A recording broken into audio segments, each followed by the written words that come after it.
Nada más así como tip. Leí una vez en un libro que en la India hay un lugar que ayudan a hacer esta autorreflexión y es gratuita. O sea, les dan habitación y alimentos. ¿Sí? ¿Cuál es lo caro? Es que tienen que pagar su pasaje a la India, ¿no? Y que el inconveniente es que tienen que compartir la habitación con alguien. Creo que no estaría padrísimo poder ir a un lugar así, alejado por las montañas del Himalaya, que ha de ser un frío espantoso, ¿no? Pero pues tener esa experiencia de viajar y a través del budismo, reflexionar sobre el ser humano.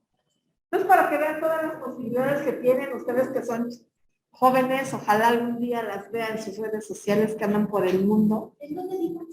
Es en la India, pero no recuerdo bien cómo se llama. Lo voy a leer. Mira, está en un libro de Carrere, pero no recuerdo bien el lugar. No, y en ese libro él describe su viaje. Sufre depresión y decide hacer ese viaje para poder contener ese problema. Ay, permítame. Bueno.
Hola, Mari. Y Adri, y Mariana.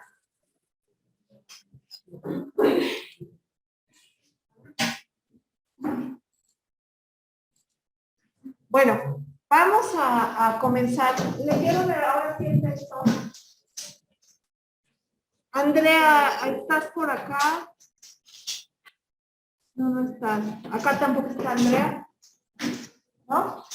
Bueno, nada más les quiero comentar algo, chicas. Sí les escribo sus comentarios, perdón, les respondo a sus comentarios.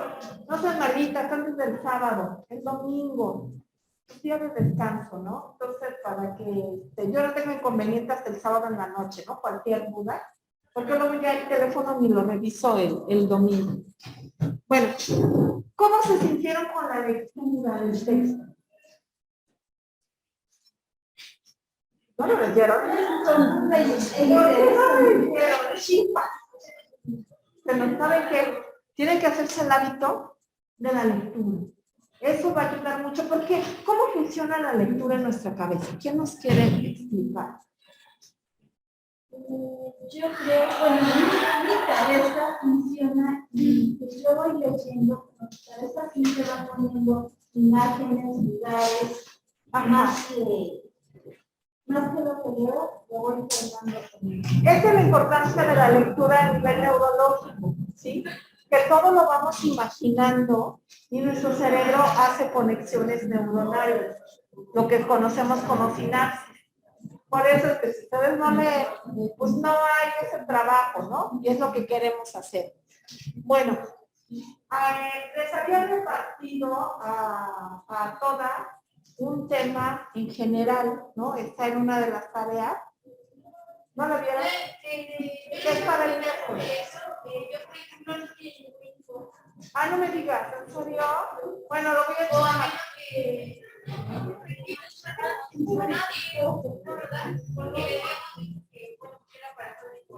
Ajá, pero la quité. Ajá, bueno, es para el siguiente miércoles, ¿no? Está en la tarea de un blog, que tienen que escribir en un blog sobre el tema que les di. Ustedes, bueno, el más usado es blog. Me mandan en la tarea su link para que empecemos a ver cómo sintetizan la información. Bueno, seguimos, ¿no? Con la escritura. No, pero te metes a blog, ya dice, bueno, yo por ejemplo estoy Brittany, Paola y Abigail, desarrollo económico de ¿Presentación?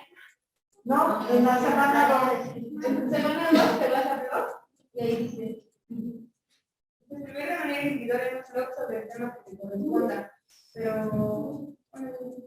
Así le digo, no, yo tengo que ver la foto. Bueno, apenas lo van a... Sí, no, es que yo por ejemplo, ¿No? Ok, bueno, entonces, tampoco Lipsy, a ver. Lipsy, Paola y qué más.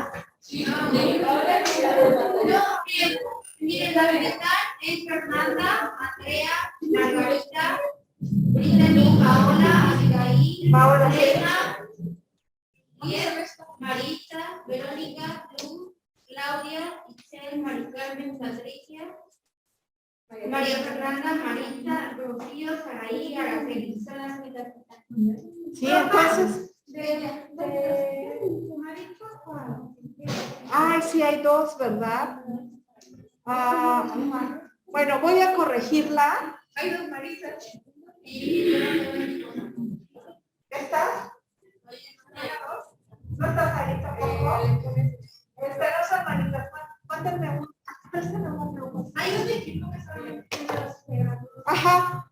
Sí, no hay a ver.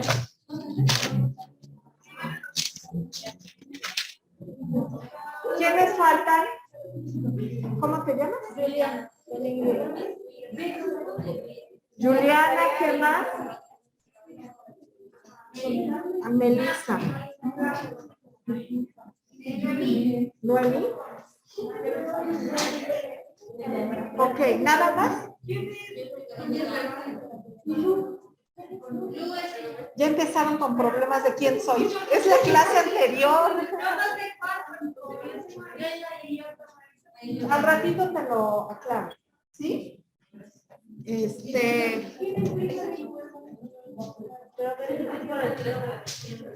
Ajá, el miércoles. Mañana en la noche. Yo solamente Paola y yo. Porque de no viene. Ok, sí, no hay problema. Ajá, pero es individual. Para que no tengan problemas que tengan que verse, cada quien hágalo de manera individual, solo que les toca los mismos temas. ¿Sí? Miren, como me decía, es para mañana en la noche. Para que no se vean presionados, yo lo hice para mañana, para que ya el 15 pues estuvieran libres, ¿no? Ahí haciéndose las trenzas y el pozole. Pero hasta el sábado, ¿sí? Era para que disfrutaran su fin de semana, pero si tienen tiempo y en la tarde buscando sí, ¿por qué? Porque la idea es empezar a ocupar otras tecnologías, ¿no? Por eso es que sí, en este caso utiliza. En un blogger, Sarita. Ajá, el blogger, ¿no? Creo que es el más común, me mandan su link. Yo usé otra aplicación porque... Perfecto. Sí. Ajá, por eso no les pongo... Claro, sí. O sea, solo le mandamos el link de la tarea. Sí, me mandan el link, nada más, por favor. ¿Sí? Bueno, entonces vamos a continuar con el siglo XIX.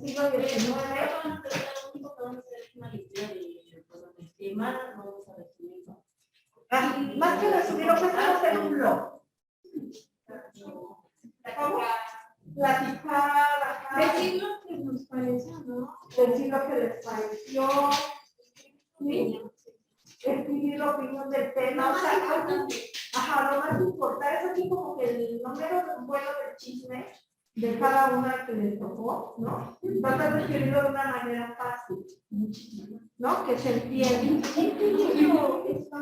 El texto que les subí cada semana, hay un texto. Les sugiero que lean el grupo que van a encontrar, por ejemplo, a quien les toque guerras napoleónicas o las guerras europeas, a veces me empiezan a escribir de las guerras europeas, que es un tema muy amplio. En el texto está delimitado a describir las guerras europeas o napoleónicas, pero en relación a la Nueva España, ¿sí? En qué nos afectó a nosotros esas guerras, ¿sí? Entonces, por eso les recomiendo, además, son textos bien cortitos, no son textos largos. Ajá. Bueno, vamos entonces a ver que estamos en el inicio. ¿Y en qué año tenemos los antecedentes de la independencia? ¿En qué año? 1808, ¿no? Entonces empiezan a darse las primeras conspiraciones y esto es bien importante. ¿Por qué? Porque ya hay una idea de que se quieren cambiar las cosas en la Nueva España. Y vean, no surge en la Ciudad de México, de la clase pasada, porque se empieza a dar en el vacío, pero lo que quieren los criollos, y bueno, aquí también quiero hacer una precisión, habíamos visto la importancia que tuvieron los criollos como la clase o el grupo que quería el inicio de este movimiento de independencia. Generalmente decimos que los criollos, ¿qué son? ¿Quiénes son? Los hijos nacidos de españoles, pero ya en territorio de la Nueva España. México todavía no existe. Entonces tengan cuidado con eso. Pero no son solo ellos. Esta idea que tenemos es porfiriana. El concepto de los criollos en la Nueva España es quien nace, crece y se nutre en las tierras de la Nueva España. ¿Cuál es la diferencia? ¿Sí? Entre los conceptos, el concepto porfiriano, que es el que nace de hijo de españoles o peninsulares, a El que nace, se nutre y crece en la Nueva España. Es lo bonito de la historia, ¿no? Que no importa si el papá es español, ¿no? Sino que si nace y ha vivido en la Nueva España, es criollo. Entonces, por lo tanto, Hidalgo y Morelos son criollos. ¿Sí? Esto todavía como cierto rechazo o cierto nivel social de los criollos y los... Sí. ¿Y por qué están enojados los criollos con los peninsulares? Porque al final Sí, a ver, sí, Porque no perder la victoria que los insulares tenían, todo lo que ellos también querían ganar. pero ¿qué creen? Los criollos eran bien ricos también. Solo que tenían menos privilegios. Eso, los privilegios. ¿Cuáles son los cargos más importantes? Políticos, Los políticos religiosos. y los religiosos, todos ellos los ocupaban los peninsulares. Estaban haciendo a un lado a los criollos y los criollos decían, pues es nuestra tierra. Nosotros aquí nacemos, muchos tenemos derechos. ¿No se acuerdan que España empieza una guerra, ¿no? Y necesita recursos y entonces surgen las reformas borbónicas. Eso lo quiero que expresa. ¿Qué son esas reformas borbónicas? Que se da en la mitad del siglo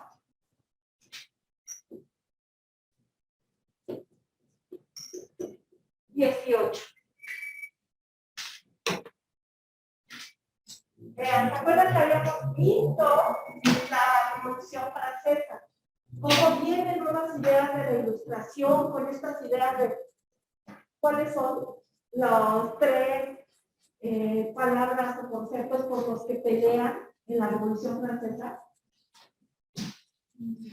que revolucionaron la historia del pensamiento, pero también vean, está teniendo impacto en la revolución, es una revolución política, es un cambio político. ¿Cuáles son esos ideales de la Revolución Francesa?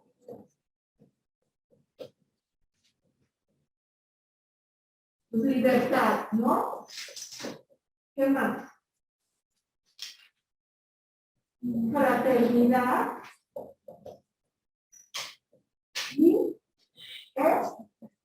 igualdad. Entonces, imagínense ustedes, chicos, que los revolucionarios franceses piden esto, creen que la nobleza y la iglesia van a defender esto, que somos iguales. Vean cuántos siglos de la Revolución Francesa. ¿Qué año fue la Revolución Francesa? ¿Sí me acuerdan? No vean, hagan que su cerebro trabaje. Es una fecha bien facilita. 1789. Acuérdense, va en su nombre sucesivo no 1889. No puede ser 1800. Ahí se le sacaban los números, ¿no? Bien. Entonces, estas ideas, por supuesto que no están gustando, pero oigan, no les gusta a ustedes el chisme, creo que no nos vamos a debatir. Porque yo les dije que las revolucionarios franceses están luchando por esto, ¿no? Quieren cambiar la vieja monarquía absoluta, porque la monarquía absoluta son elegidos por Dios, ¿no? Es una línea sucesiva. Y vean, es bien interesante porque hace unos días acaba de morir la reina de Inglaterra. Sí. Oigan, ¿no les sorprendió ver que gente está chillando en México por la reina? Sí, los periódicos, no por Isabel, que hasta los memes saben que ganó Chabelo, ¿no? Bueno, es una monarquía inglesa, aquí estamos hablando de la monarquía francesa, ¿sí? Pero ¿cómo funcionan las monarquías? Todos son parientes, todos se casan pues, por interés de los reinos, ¿no? Así es. Sí, entonces, lo interesante es que en Inglaterra actualmente la esta gente está apoyando, o sea, el 80% está de acuerdo en tener una monarquía. Cuando Francia se suprimió, pues, ¿se acuerdan? Es un grupo que vive de los ingresos de la gente. Y que pues nada más la vemos en las revistas sociales, ¿no? O sea, bueno, creo que a lo mejor mi idea es más republicana, ¿no? Y pues yo no trabajaría para tener a una nobleza que pues nada más vive de vivir bien, ¿no? Pero bueno, esas son mis ideas. Ustedes a lo mejor algunas son monarquistas. Y les gustaría, pero uno nunca sabe la nobleza, porque es por linaje. Bueno, entonces, ¿qué pasó con los franceses y con la corona francesa? ¿Quiénes eran los reyes? Les dije, era gente bien frívola. ¿Quién era su hijo? De Carlitos IV. Fernando VII. Váyanse acostumbrando a la nobleza, ¿no? Como si nos estuviéramos codeando con ellos. No, ellos son reyes de España. ¿Sí? Carlos IV y Fernando VII. En Francia es Luis XVI y María Antonieta, ¿no? Para que no se les olvide, Luis XVI fue el primer hombre que usó tacones, ¿no? Antes que las mujeres, ¿no? Es un hombre que la primera vez que se bañó creo que fue a los 7 u 8 años, ¿no? Porque el baño no era común en esa época, ¿no? Ajá, sí, o sea que las crónicas de la Nueva España pues decían, oigan, aquí en la Nueva España los indígenas se bañan diario, ¿qué les pasa? ¿No? Entonces, bueno, ¿pero qué sucede? ¿Cómo terminan con la Revolución Francesa, los reyes de Francia? Ay, perdón. Gracias. Profesora, van a hacer una pregunta. Lo que es individual. Itzel es individual, ¿sí? No importa que les haya tocado el mismo tema, quiero ver cómo desarrollan las ideas. Gracias. Bueno, ¿qué pasó con ellos? Terminaron en la guillotina, Luis XVI y María Antonieta. Con eso se acaba la monarquía en Francia. ¿Por qué es tan importante? Imagínense, llevan a la guillotina los revolucionarios franceses a la monarquía francesa. ¿Cómo creen que se sienten las monarquías de las otras partes de Europa? ¿Estarán tranquilos? Claro, amenazadas. Entonces se dan cuenta el peligro que representa Francia. Y luego Napoleón, que es el quien toma, es el emperador de Francia y empieza a tomar poder por toda Europa. Por supuesto que nadie quiere apoyar a Francia, ¿no? Y España, entonces por eso se ve, no quiere apoyar a Francia en las guerras europeas, pero tampoco Inglaterra, porque Inglaterra, por su posición geográfica, recuerden, está en el centro, son grandes marineros, históricamente, pues ellos también están queriendo el territorio de América, ¿no? Entonces está así contra la espada y la pared, no quieren ni con Inglaterra, no quieren ni con los revolucionarios franceses, pero Napoleón es un hombre muy inteligente y está ganando batallas. Entonces, ¿qué pasa con España? ¿Qué hacen? ¿Se acuerdan que vimos? ¿Qué sucede con la corona española? ¿Qué hace Napoleón? La captura al rey. Ajá. Y hace que su hermano de Napoleón suba. Ajá. Pero no solo al rey, no solo a Carlos IV, sino también se lleva a Fernando VII, al hijo, aprovechando que entre los dos hay pugna, porque los dos quieren el poder, ¿no? Entonces, pero tan así es Napoleón que no solo se llevó no solo secuestró a Carlos y a Felipe, sino también el mismísimo Papa Pío XII. Nada más para ver cómo se le adaptaba Napoleón y cómo los distintos grupos pues, han de haber visto el peligro que representaban. Fíjense, todas estas ideas, ¿no? Bueno, después de esto, bueno, vemos que en el siglo XVIII, eso ya está en el siglo XIX, pero hay ya unas reformas borbónicas. Viene de los Borbones, son las familias de estos linajes en la corona. Antes de los Borbones estuvieron los Habsburgo, por eso es que en algunos textos van a encontrar que son de los Habsburgo, ¿no? Cuando muere el último Habsburgo, quien llega a la corona en España, ya pertenece a la casa reinante de los Borbones, que viene, ¿de quién creen? De Francia. Entonces, ¿cuáles ideas, qué tipo de ideas tendrán los Borbones? Pues ideas más liberales. Quieren quitar el control absoluto que tienen algunos grupos que están en la Nueva España. ¿Sí? Entonces quieren tener hacen una reforma económica, política en la Nueva España. ¿Cómo? Tratando de organizar y tener un control para tener más ganancia para la corona española. Imagínense, ¿quiénes eran los que tenían ya el control de la Nueva España de los dineros? La iglesia. Son distintas órdenes militares, porque no es lo mismo la orden jesuita, que la orden franciscana, que la agustina. Y nosotros tenemos el privilegio de que si vamos al centro, podemos ver en los distintos edificios, hasta cómo la arquitectura, ¿no? Se diferencian las distintas órdenes militares. Entonces, como ellos tienen el dinero, ¿se acuerdan que habíamos visto cómo los conventos femeninos también son bien ricos? Entonces, lo que hacen, y como los Borbones tienen estas ideas antirreligiosas, ¿por qué? Porque para los Borbones ya no es Dios el que tiene que ordenar las cosas, sino que el poder tiene que estar en la sociedad civil. Por supuesto que ¿quién se empieza a molestar? La iglesia, y la iglesia que siempre ha tenido el poder, ¿no? O sea, ha tenido un poder muy grande, la ha compartido con la nobleza, con las monarquías. Entonces, estas reformas borbónicas no gustan en la Nueva España por estas ideas ya más liberales, ¿no? Que están surgiendo y todo con relación a la Revolución Francesa. Bueno,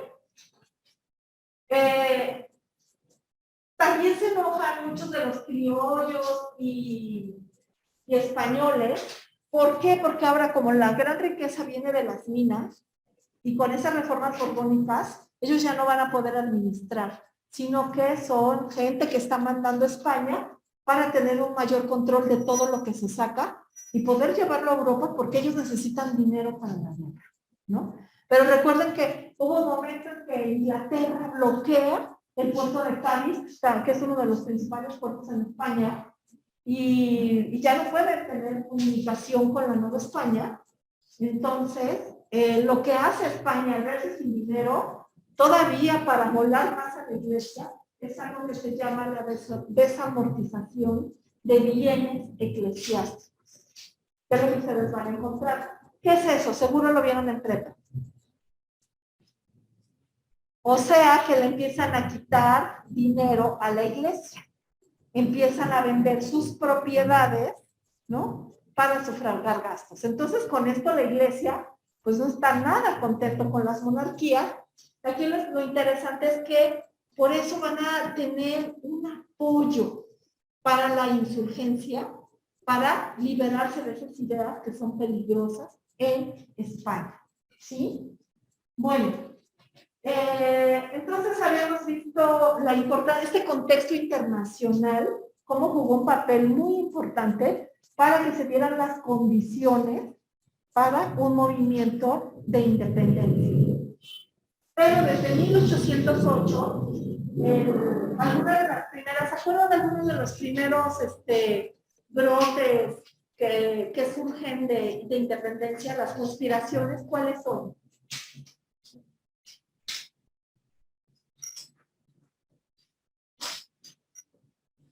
Zona de Valladolid, se llama así, ahora es Morelia, Michoacán.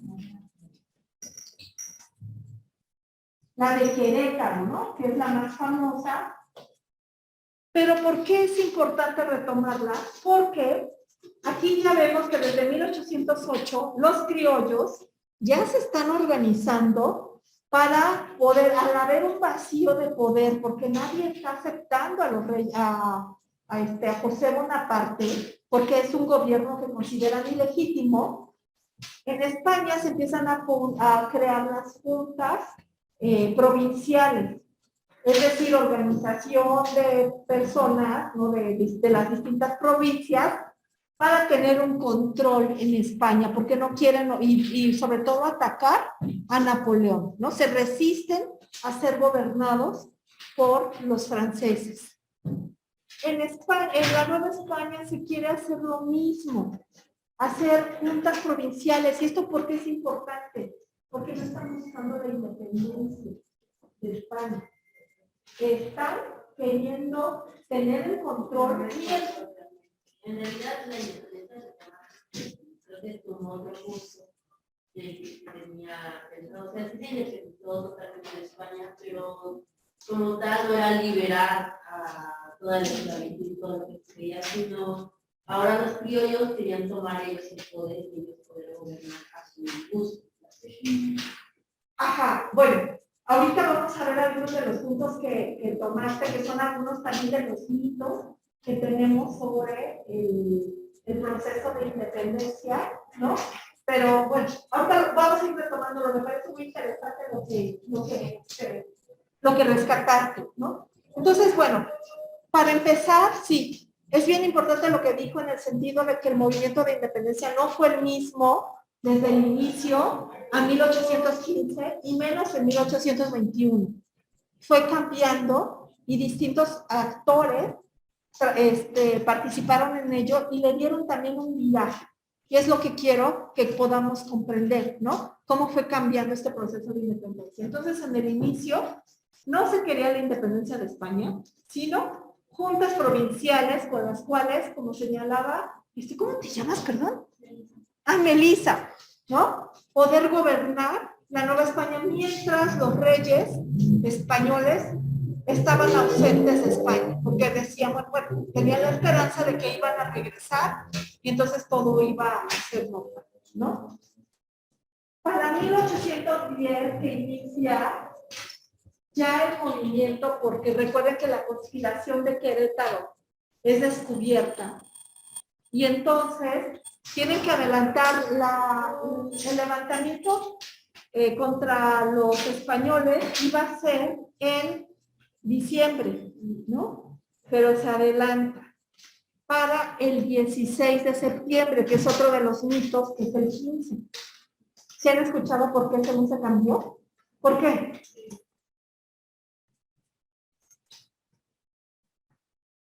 Se sabe que es el 16 de septiembre porque está escrito en el juicio que se le siguió a Hidalgo en Chihuahua, porque ahí lo describe Hidalgo, que iba a ser el 16 de diciembre en la madrugada. Nos han contado que empezó el 15 porque era el cumpleaños de Porfirio Díaz y como era muy narcisista, entonces pues iba a aparcar su cumpleaños por el 15, ¿no? Pero no es por eso.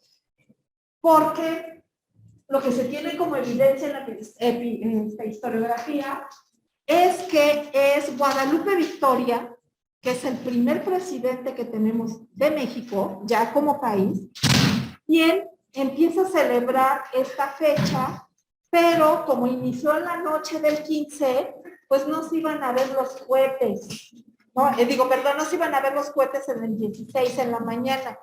Entonces, por eso lo pasó, ¿no? Por decreto a que se celebrara el 15, ¿sí? Para que se pudieran disfrutar los cohetes. Bueno, es por Guadalupe Victoria.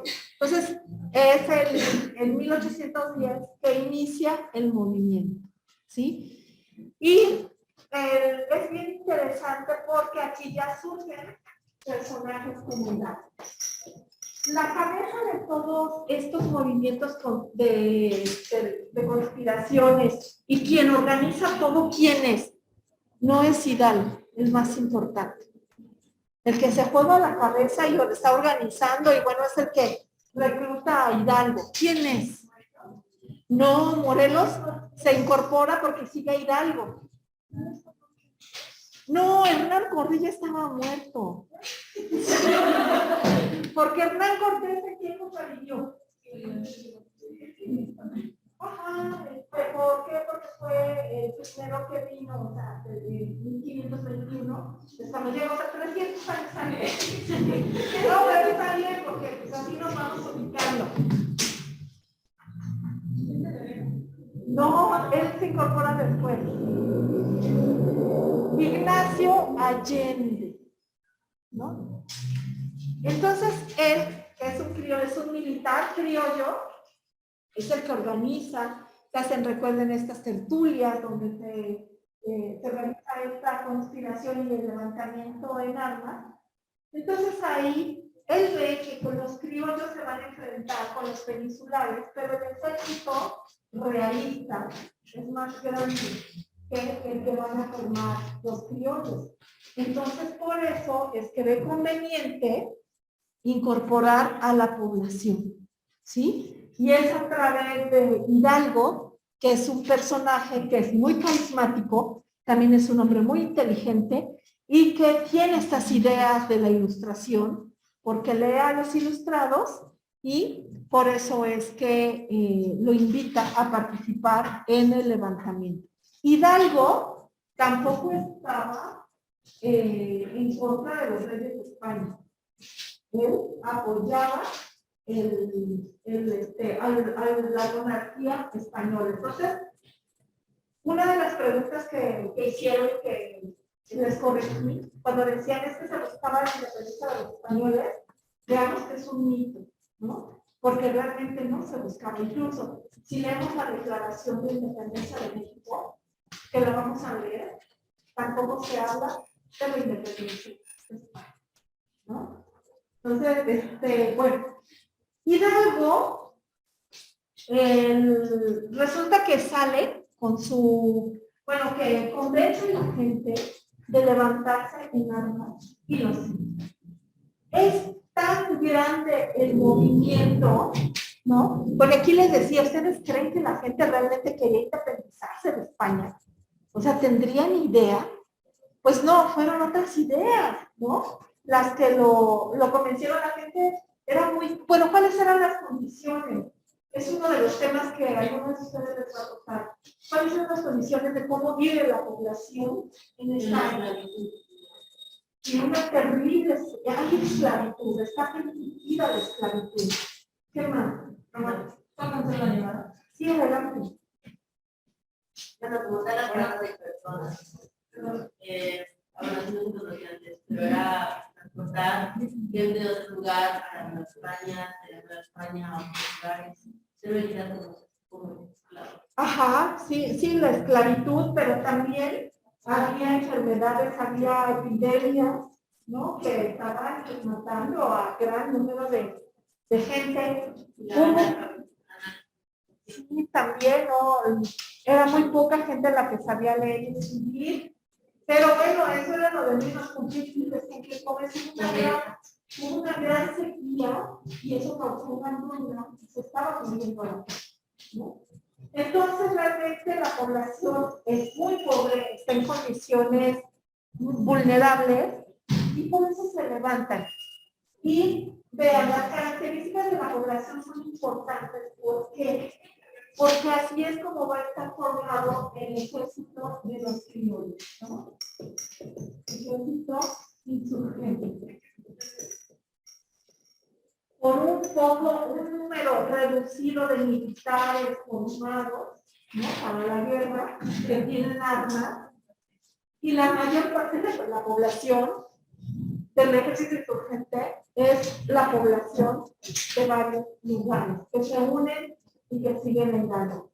Sin embargo, imagínense cómo debería ser Hidalgo y Morelos, que lograron reunir un ejército de 8,000 gentes en poco tiempo.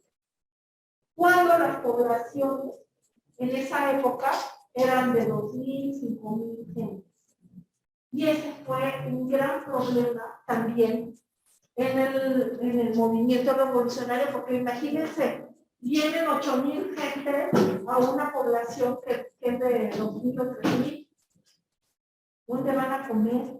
¿Dónde van a dormir? ¿Cómo van a descansar? ¿Cómo van a conseguir tantas armas? Este ejército no tiene entonces armas. Y ahí, vean, ese es uno de los conflictos que empieza a haber en el movimiento. Al enfrentarse con un ejército, el ejército realista, que está bien formado y está armado y que tiene muy buenos militares, muy buenos estrategas militares, ¿no? Entonces, ya, ¿qué es lo primero que hace Hidalgo cuando sale con la gente? Bueno, porque también otro mito que dicen los historiadores es que haya dado un discurso. ¿Cuál es el discurso que nos echamos todos los años? ¿Qué dijo Hidalgo?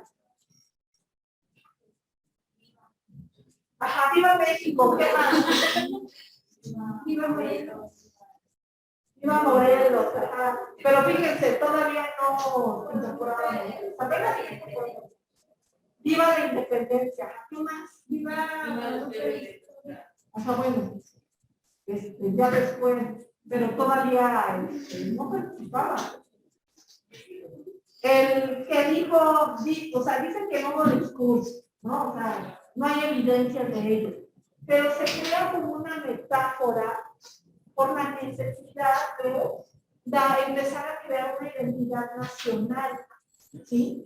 Y entonces lo que ahí señalan que dijo, no puede ser viva México, porque todavía somos la Nueva España, no hay ese nombre. Y debemos usar eso que se llama México como un daño de un militar estadounidense, ¿no? Y por eso también se llama Estados Unidos de mexicano. O sea, una tomadura de pelo, pero bueno, eso lo vamos a ver. Eso es para que vengan no se pierdan muchísimo. Pero bueno, dice, viva Fernando VII, ¿no? Muera el mal gobierno. ¿Quién era el mal gobierno? Entonces están diciendo viva Fernando VII. No, no era su padre. Solo hacía películas, ¿verdad?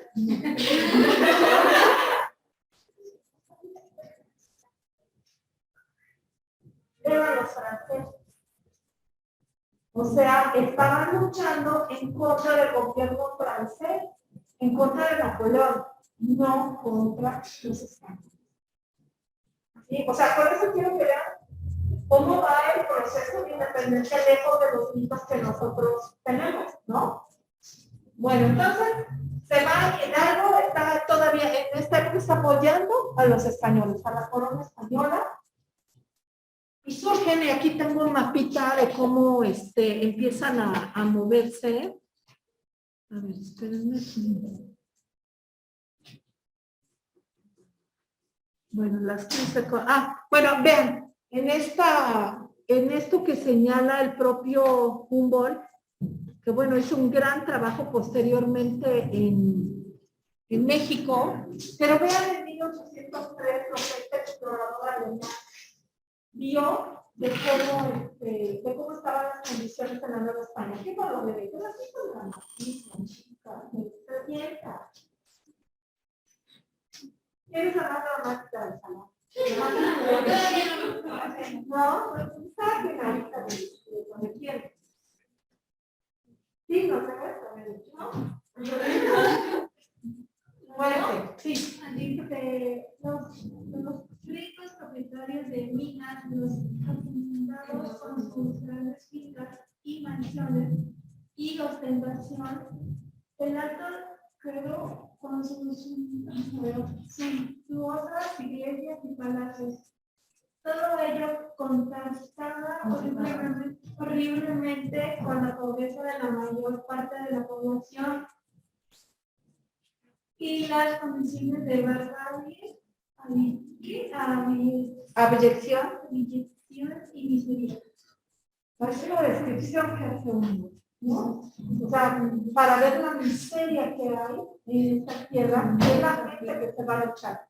El ejército de Hidalgo, o sea, hay unas familias enteras con los niños, y pues se llevaban el borrego, la gallina, la vaca, porque pues, ¿cómo iban a dejar en su casa pues, a sus animalitos, ¿no? Porque emprendieron la lucha. Entonces, imaginen cómo iban los ejércitos de Hidalgo. Y lo que hace Hidalgo, ahorita regresamos a ese mural. Bueno, aquí está, ¿no? El mapa de cómo va Hidalgo, sale en Guanajuato, ¿no? Pues sí, porque Guanajuato es hermoso, ¿verdad? Y se puede ver desde lo alto toda la ciudad. Entonces vean cómo la gente empieza a salir y cuando llegan a la ciudad de Guanajuato, está la loriga de Granaditas, que eso sí lo hemos oído en la historia, porque es importante lo que sucedió en la lóndiga. ¿Por qué hay que, perdón? No, ya el grito supuestamente se dio, ahora dice que en el pueblito donde estaba como sacerdote Hidalgo, ¿no? Pero no, ya en Guanajuato era tomada lo que es la capital, ¿sí? Y ahí está la lóndiga de Granadita, que es un edificio donde se guardaba todo el dinero y se guardan los cereales, es como una bodega. Entonces está bien fortificado, ¿no? Es un edificio muy grande, muy bonito. Bueno, imagínense, es un edificio de la época de Nueva España, ¿no? La arquitectura. Pero ahí se van a esconder los españoles porque tienen miedo. Imagínense que de repente oigan cómo viene una multitud, ¿no? Y que les llegan pues, noticias de que pues, los van a matar, ¿no? Entonces, los españoles se esconden y todos los funcionarios en la lóndiga, llega toda la gente. ¿Qué hacen? Logran destruir la fuerza, ¿no? Algunos historiadores dicen que no existe el Tísila, también es otro personaje ficticio, ¿no? Pero bueno, lo importante es que logran entrar y matan a todos los españoles. Y entonces Hidalgo le dice a la gente que ellos se pueden ir cobrando con lo que encuentran. Entonces hay un gran saqueo, ¿sí? Lo cual enoja a Allende. ¿Por qué? Porque Allende no quería eso. Él no quería lo que le llamaba candidato, ¿sí? Él quería un movimiento que fuera más tranquilo y no tan sangriento como el que estaba haciendo la gente de Hidalgo, pero también imagínense controlar a miles de gente. O sea, fue imposible. Entonces, por eso es que Allende se empieza a disputar con Hidalgo y ya no hay esa. Pues empiezan a ganar muchas batallas, tanto así que y todas las empiezan a ganar los insurgentes por toda la cantidad de gente que tenían y llegan cerca de la Ciudad de México. Pero, si ustedes recuerdan, Hidalgo ya no llegó a la Ciudad de México. ¿Por qué? No lo mataron ahí. Ajá, no, ahí después llevaron su cabeza. Pero no, ¿sabes? Hidalgo ¿dónde murió? En Chihuahua. Y también ese es otro museo con un chorro de fallas históricas. No, ahí no muere, sino que trata no se anima a llegar a entrar a la Ciudad de México porque él está viendo que no tiene un ejército bien formado y que ahí en la Ciudad de México pues está el ejército realista esperándolos pues, bien armado. Entonces teme que cómo va a pelear con niños, con señoras, con jovencitos, a mayor parte de la edad promedio en esta época es de 15 años. 60 ¿no? Entonces por eso es que no se anima a entrar y se regresa, ¿no? Algunos dicen que bueno, eso hubiera sido un fracaso del movimiento revolucionario, pero no sabemos en la historia, no existe el hubiera, ¿no? Entonces, Morelos, él está peleando en el sur, en Guerrero, es otro sacerdote también, pero la ventaja de Morelos es que es un hombre muy inteligente y un gran estratega militar nato. O sea, sin haber estudiado nada de milicia, él sabe y pelea de manera que gana batallas. Entonces, quien lleva la de ganar en los primeros años del movimiento es el movimiento insurgente. En este mural que vemos, ay, a ver aquí quien me menciona los mensajes, ya no me dijo. Para el siguiente miércoles. No, la infografía es, ya la quité. No, ya la quité. Esa no me la tienen que entregar, Mari. Ok, gracias. Sí. Bueno, en este mural de O'Gorman, el gran muralista mexicano, claro, lo hace ya hasta el siglo XX. ¿Qué pueden observar ustedes que exalte en esta imagen? Lo primero que tenemos es Hidalgo. Ajá, Hidalgo, ¿no? Como guiando. ¿Qué más? Es una persona crucificada. Ajá, pero fíjense, no es Cristo. ¿Quién es?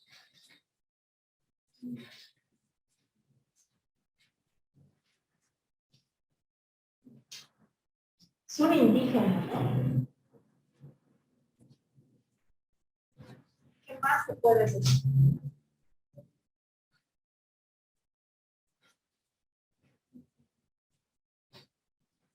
Vean cómo del lado derecho están todos, no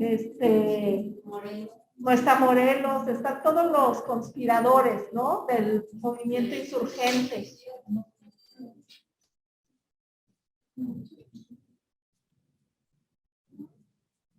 ¿Qué más? Vean la pobreza de la gente, ¿no? Del lado inferior.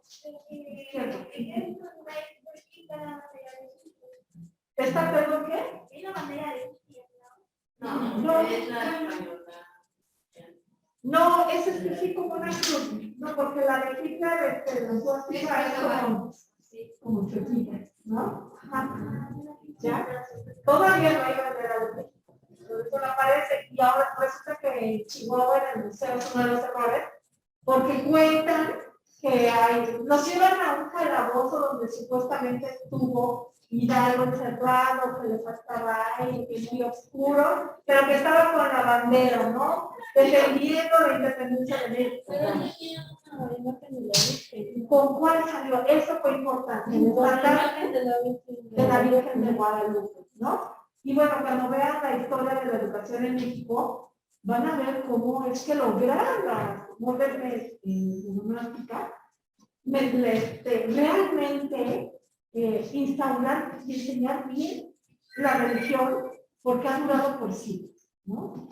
Entonces, estrategias para hacer religioso o cristiano a la gente, bueno, el cristianismo me refiero como la orden, bueno, el catolicismo, porque era la única religión permitida, ¿no? Entonces, bueno, vemos, también es importante, ¿no? Cómo se retrata esta miseria, pero, a ver, las órdenes religiosas atrás y todo el otro ejército, ahí se ve el estandarte también, ¿no? Bueno, entonces,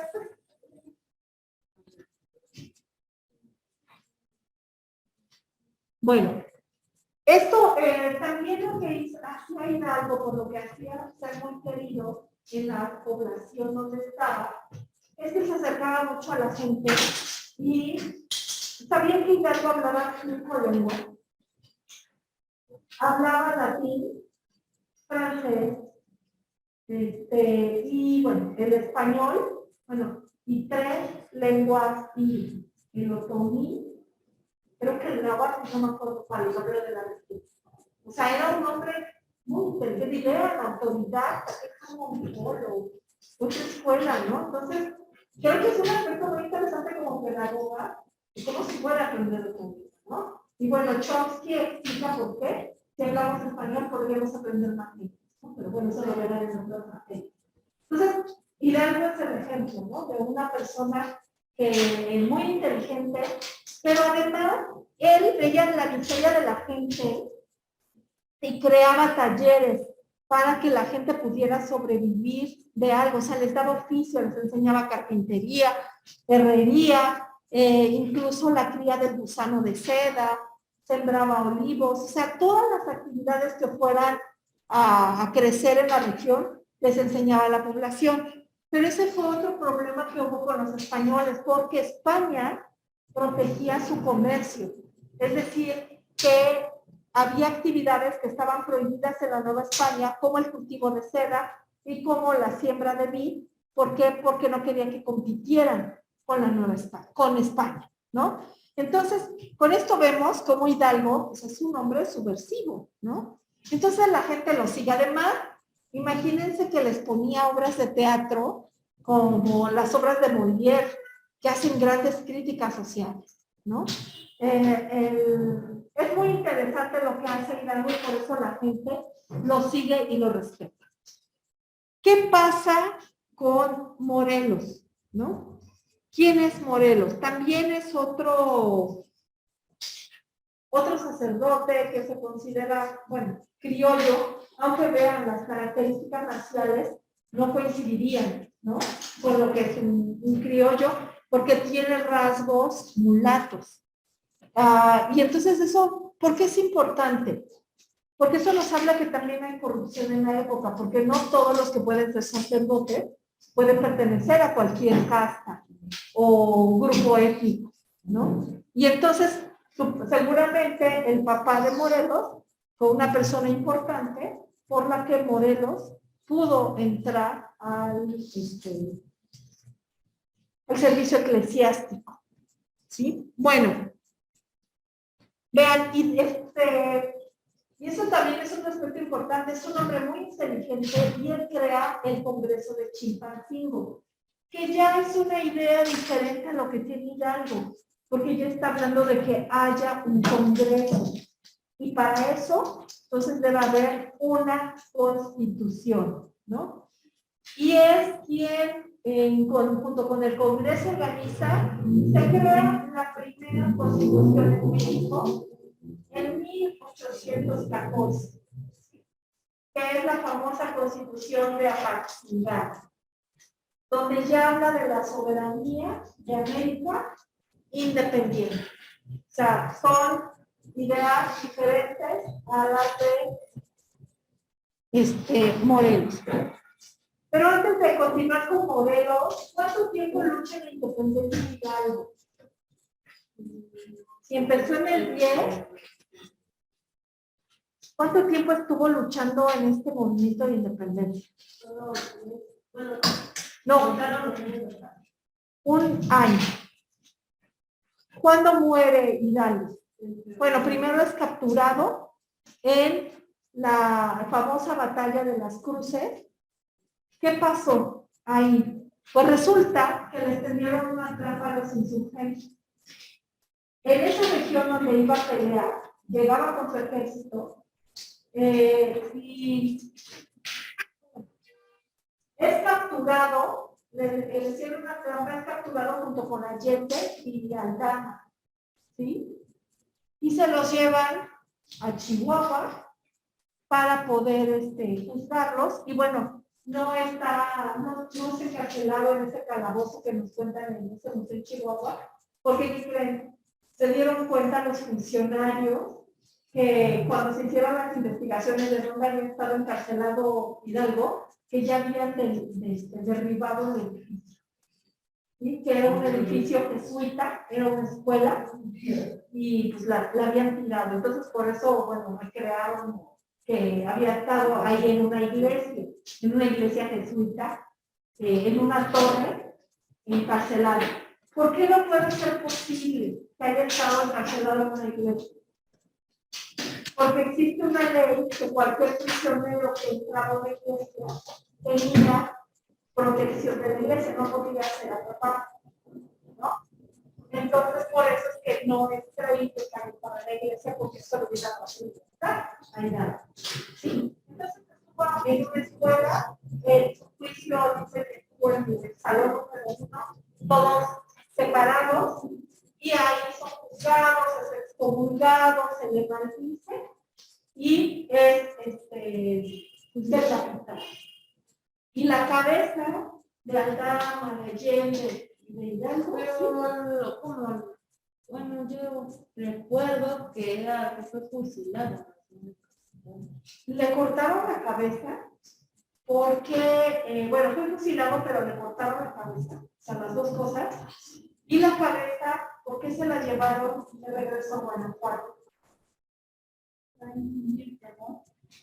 Sí, se puso una cabeza de cada insurgente para lado de la lógica en la reja para que sirviera de escarmiento a quienes quisieran unir al movimiento. Pero ¿sabe qué es lo más terrible? Que no solo pasaba eso en la ciudad, sino también con los niños. A los niños se les llevaba a ver a los presos insurgentes y ahí a los niños les daban latigazos, ¿sí? Y les decían, si te pasas al movimiento insurgente, eso es lo que te va a pasar. Y veía cómo fusilaban.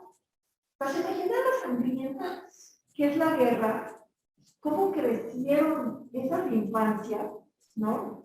Bueno, pero recuerden que Rousseau, ya les había comentado, es quien nos da la idea de la infancia como lo entendemos ahora. Antes de ellos no existe, por eso se dan esas prácticas.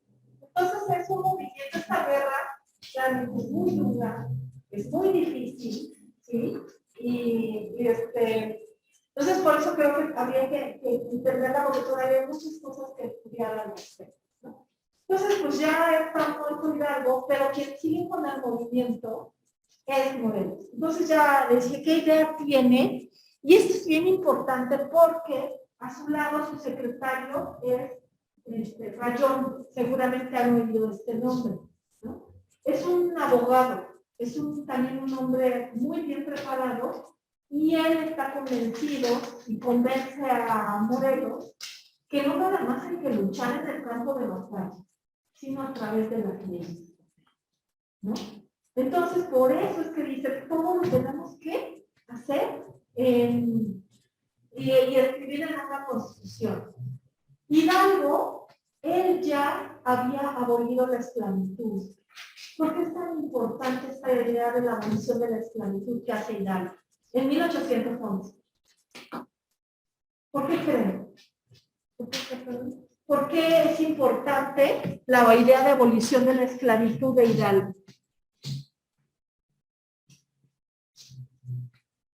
Porque ¿qué creen? En ningún otro país de América se había abolido. Ese dijo, ni siquiera en Estados Unidos. Y eso, que no se les olvide, porque después vamos a ver qué conflicto tuvo México con Estados Unidos por estas leyes anti-esclavas. ¿Sí? Bueno, entonces, Morelos sigue teniendo batallas, lo sigue mucha gente, y él ya establece que debe haber un gobierno con representación popular y división de poderes. O sea, la idea de la oposición, ¿no? Las incorpora Morelos. También prohíbe la esclavitud igual que Hidalgo, y también sustituyó esta idea de los tributos por un impuesto único del 5%, ¿no? Recuerden que los tributos eran muy caros para la mayor parte de la población, y que también los empleos se les queda a gente que están haciendo en este continente, bueno, en la Nueva España. Él tenía ejércitos bien formados, mejor organizados que lo había tenido Hidalgo, y él sí, ¿hasta cuándo muere Morelos? ¿Cuántos años está en la lucha? Se inicia en 1810 hasta 1815. O sea, él está 5 años en la lucha del movimiento. ¿Sí?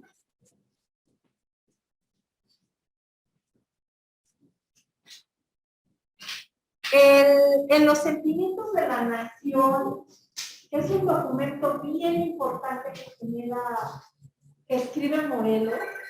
Fíjense, a ver, ¿qué nos lee uno de los puntos señala? Morelos. Sí, adelante. Leyes para todos para moderar la opulencia de los ricos y la indigencia de los pobres y alejarlos de la separación. ¿Qué te parece lo que está diciendo Morelos en el siglo XIX? Para ese siglo voy a Imagínate, a ver, que no haya tantos ricos. Aquí dirían ahora, imagínate después, ¿no? O sea, ¿cómo seguimos criticando esas ideas? ¿No? ¿Cómo seguimos defendiendo la riqueza extrema? ¿Sí? Entonces, ¿qué otra? De ese mismo enunciado, ¿qué más les llama la atención que está pidiendo Morelos? O sea, a ver, que no haya tantos ricos, pero que tampoco haya tantos. que tampoco haya tantos pobres, ¿no? Y sobre todo también alejarnos de la ignorancia. Lo importante que debe tener la educación. Entonces vean la visión de Morelos. No era nada más luchar para quitar, quería mejoras, ¿no? No solo estaba en contra del gobierno español, sino quería mejoras para la población. El siguiente punto, por favor, Elisa. Apertura de los puertos a las naciones extranjeras. Ajá. Conmemorar el 16 de septiembre. Opta por la independencia y un contrario a los secretarios. Ajá, López Rayón, que era su secretario, sí estaba a favor de la monarquía, pero vean, esto de los puntos de la fe, porque por eso estamos viendo que Morelos, ya aquí vemos otra diferencia, ya no está defendiendo la monarquía, sino que ya quiere una república. ¿Cuál es la diferencia entre la monarquía y la república? A ver, si ustedes toman la monarquía, ¿cuáles son las características de la monarquía? El gobierno, ¿por quién está representado? Por una corona. Ajá, por los reyes, ¿no? ¿Cómo son elegidos? Por el militar, ¿no? ¿Qué otra característica? ¿Hay alguien que le ponga un límite a su poder? Sí, es un poder totalitario, ¿no? Porque lo que ustedes digan se tiene que hacer y nadie más les puede poner límites, ¿no? Ahorita me acordé de la Revolución Francesa, una anécdota que dice que no sucedió, pero sí representa cómo se decía que María Antonieta, antes de que empezara la revolución y cómo la gente estaba molesta por la pobreza, que le dijeron a María Antonieta, ¿no? Es que la gente no tiene que comer. Y ella dijo, pues que les den pasteles. Un tanto representa esta frivolidad en la que viven las mujeres. Bueno, el sistema republicano, lo que quiere Morelos, ¿cuáles son las características? ¿O quién está representado el gobierno? Es un sistema democrático. ¿Qué quiere decir eso? Que se puede elegir. ¿Sí? ¿Qué otra? ¿El presidente tiene un poder único? No, tiene que estar. Ajá, ¿por quién es la ley? ¿Cómo está la división de poderes? Por el legislativo. Ajá, por la Cámara de Diputados, de senadores, ¿no? Y el poder judicial. Entonces, esto hace que el poder esté equilibrado, ¿no? Sí, entonces, vean, ya, entonces es lo que quiere Morelos, ¿no? Un sistema republicano. Pero hay quienes todavía están defendiendo este sistema monárquico, están esperando el regreso de los reyes españoles, ¿no? Bueno, empieza a estar gana batalla Morelos, pero después el problema es que empieza a tener problemas con el Congreso, porque, bueno, pero el Congreso es pequeñito, ¿eh? Son 8 gentes, pero andan huyendo, no pueden estar en una ciudad, y él anda protegiendo a este Congreso, y a final de cuentas, bueno, es él con la batalla de las cruces. ¿Qué sucede? Que los realistas le tienden también una trampa. ¿Cuál es? Que en la noche se iba a dar la batalla y lo que hicieron es que en el día los realistas se fueron a un lugar, se movieron a un lugar, los insurgentes vieron en dónde estaba y esperaron la noche para atacar. Pero ¿qué hicieron los realistas? se salieron aprovechando la oscuridad. Y entonces, cuando deciden atacar a los insurgentes, pues resulta que entre ellos se están matando, pero no se dan cuenta por la oscuridad. Al otro día, ya con la luz, se dan cuenta que entre ellos se mataron. Esta batalla de las cruces va a ser decisiva para que empiece a declinar el poder de Morelos. Ya está desalentado, ya está desmotivado. Imagínense ya cuántos años de guerra, 5 años de guerra. No hay mucho dinero, la gente ya está cansada, ¿no? Y ahí viene el declive de Morelos. Es atrapado, ya el Congreso ya tampoco quiere a Morelos, ¿no? Y bueno, cuando es atrapado Morelos, hay un proceso eclesiástico, también es excomulgado, y bueno, es fusilado en diciembre, ¿no? Y entonces en 1815 tenemos ya el fin de Morelos y va a empezar otra etapa del movimiento de independencia. ¿Quién toma el control? Bueno, antes de continuar con ello, vamos a ver la importancia que tiene la Constitución de Cádiz. Esto está en el programa desde secundario, en historia. ¿No? ¿Qué son las cortes? ¿Qué papel jugó la Constitución de Cádiz? ¿Lo recuerdan? Si no lo recuerdan, vean, esto es bien importante como pedagogo, ¿no? Porque se supone que si está en el programa de secundaria, en el programa de historia de prepa, creo que nos está pasando que no lo recordamos, ¿no? Que no tenemos los antecedentes. Entonces, para cuando hablan de investigación pedagógica, de desarrollo de estrategia, bueno, creo que tiene el antecedente con lo que uno mismo tiene, ¿no? Que no regresa memoria, es el aprendizaje, ok, ¿no? Bueno, vamos a ver que desde 1810, ¿se acuerdan cuando en España se estaban organizando estas juntas provinciales para organizarse mientras no estaba el rey? ¿Sí?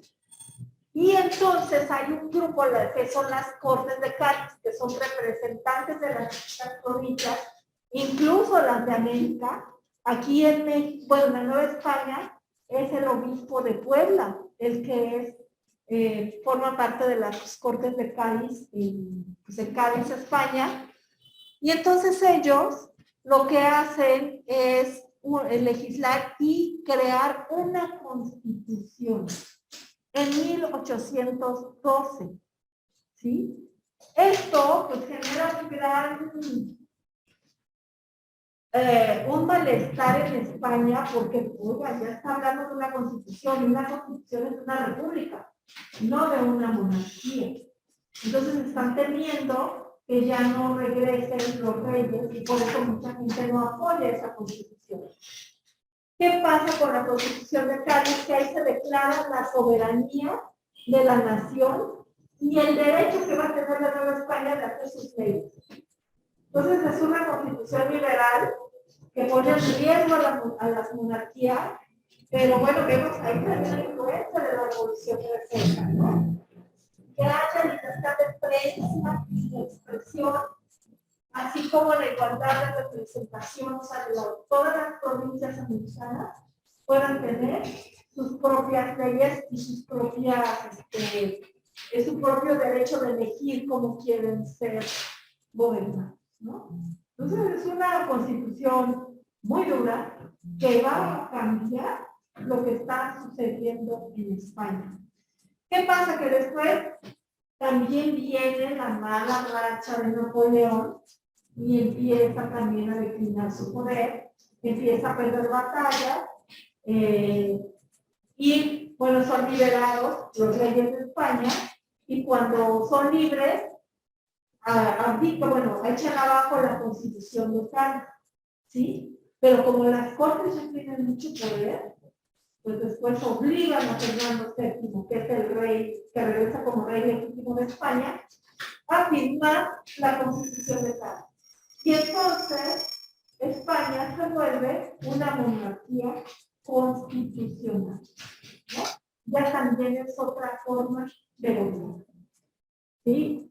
Bueno, eso está pasando en España mientras aquí seguimos en la... También lo que permite, bueno, que seguimos en la guerra, ¿no? También lo que va a permitir es que los criollos ya tengan acceso a puestos en la función pública. Entonces, por eso es que los criollos pues iban a estar a favor de esta constitución. Y entonces ya no va a existir el papel de un virrey, ¿no? Que recuerdo era quien gobernaba en la Nueva España, porque era el representante del rey de España, sino que va a ser un jefe político de provincia, ¿sí? Y bueno, ya entonces se empiezan a celebrar concejales municipales, y bueno, entonces aquí inicia un proceso de odio hacia los españoles.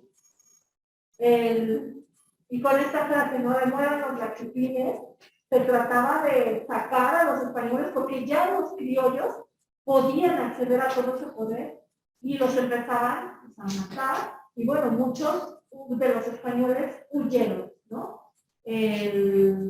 Había un gran temor por lo que estaba pasando aquí en la Nueva España. Pero esa fue la influencia entonces de la Constitución de Cádiz. Y bueno, la Constitución de Cádiz está basada en la Constitución francesa, que es el modelo de la época. Ahora, si vamos a ver ya esta última fase del movimiento de independencia, Nicolás Bravo, quien toma el control de las tropas de Morelos, pero vimos que ya el movimiento ya está en decadencia, ¿no? Es un ejército ya también disminuido. ¿Y qué pasa? Que Manuel Mier y Terán disuelve el Congreso, ¿no? Ya no está Hidalgo, digo Morelos, que era el único que lo defendía. Y entonces el movimiento ya pasa a ser de un movimiento que luchaba por esta independencia o la defensa de España a hacer una guerra de guerrilla. ¿Qué entendemos por eso? Una guerra de guerrilla.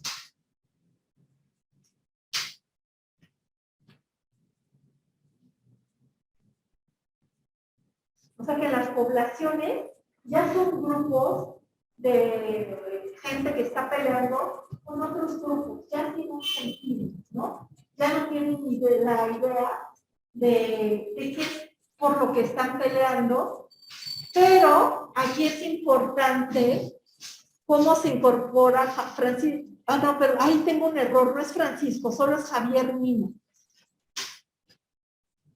¿Quién fue Javier Mina? ¿Se acuerdan?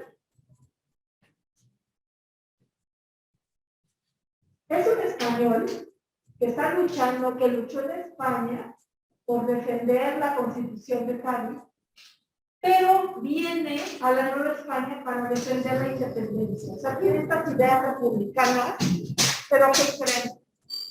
Él viene con la idea de lo que había pasado en los primeros años. Entonces cree que va a encontrar todo con bien armado, con mucho dinero, bien organizado. Y resulta que cuando viene un país su gente, aquí no hay gente, ¿no? Entonces, por lo tanto, pues es apresado muy rápido y la lucha pues, dura pocos meses. Pero esto, de algún modo, viene a incentivar en la Nueva España es el seguir la lucha, ¿no? Estamos en 1815, 16, no logra realmente mucho Javier Mina. Bueno, eso ya les dije de lo que pasaba en España. Fernando VII está obligado a restaurar la Constitución de Cádiz. Y bueno, aquí también algo que hay que destacar es que expulsa a los jesuitas de la Nueva España en 1767, ¿sí? Bueno, ya había dado una expulsión, perdón, desde 1767, pero después vuelven a ver otra expulsión de jesuitas. ¿Por qué? Porque los jesuitas es un grupo religioso con mucho poder. Y todavía lo podemos ver, ¿no? Si ustedes piensan, por ejemplo, ahorita en las escuelas más caras y con un gran reconocimiento en México, son escuelas jesuitas. si vemos en la arquitectura de la ciudad los edificios jesuitas, ¿cuál es un ejemplo de un colegio que tuvo en la Nueva España jesuita que está en el centro? No. Donde está ahora el Carolino. Está la iglesia de la Compañía, que es en la, ¿qué calle son? Es la 4 Norte y Palafox. No, sí es Palafox. No, ya no es Palafox. Ajá, sí es Palafox, ¿verdad? Bueno, vean el edificio, es enorme, ¿no? ¿Se imaginan construir edificios de este tipo? Da mucho dinero, ¿no? Es una orden religiosa muy rica en el mundo y que tuvo un gran control del conocimiento. Era quienes tenían las mejores bibliotecas, tenían imprentas, bueno, estaban muy bien organizados. Como tenían mucho poder, fueron expulsados, ¿sí? Esto, pues también fue grave para la iglesia, porque pues ya no iba a tener todo el poder que tenía, ¿no? Y entonces, ¿qué es lo que también no les conviene? Es que reducen los diezmos a la mitad. Ya no tienen que pagarle tanto a la iglesia. También empieza la supresión de conventos. ¿Se dan cuenta entonces lo que habíamos hablado de la importancia o la influencia de las reformas borbónicas? ¿No? Por eso es importante entender estos conceptos para ver cómo, de dónde viene el origen, va a determinar mucho las leyes, ¿no? Vamos a dejarle hasta acá. No sé si tengan alguna duda o pregunta del movimiento de independencia. ¿Algo que quieran comentar? ¿Algo que se nos haya pasado? Si para las siguientes clases no quiero explicar, por eso es que quiero que ustedes investiguen los temas, ¿no? Y que puedan hablar y explicar y que todos podamos hacer preguntas. Yo creo que estaba una actividad para hoy y luego la voy a cambiar. Y vamos a pasarla para la siguiente clase, ¿no? Para que puedan participar con lo que ustedes van a traer.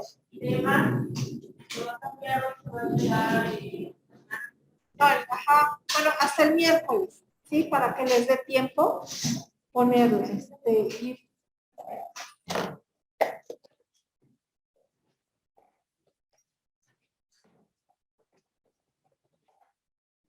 pues vamos a ver en qué termina este movimiento.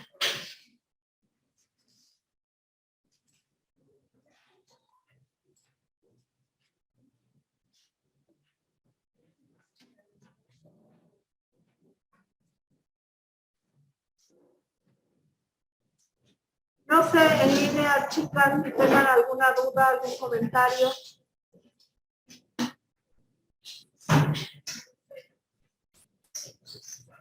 ¿No? Bueno.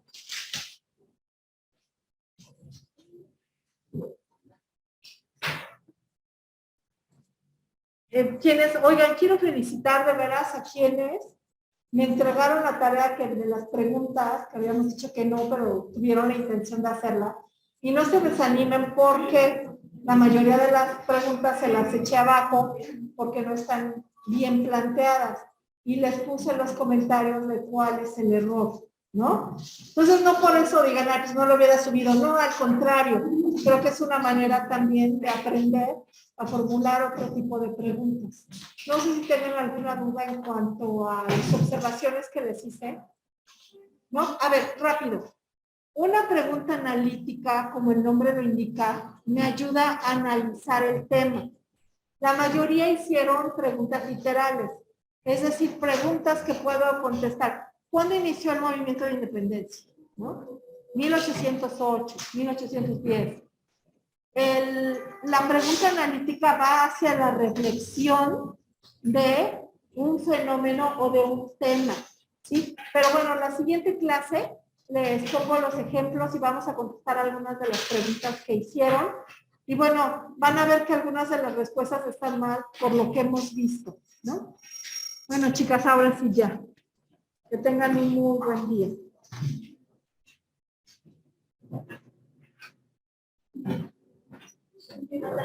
Adiós.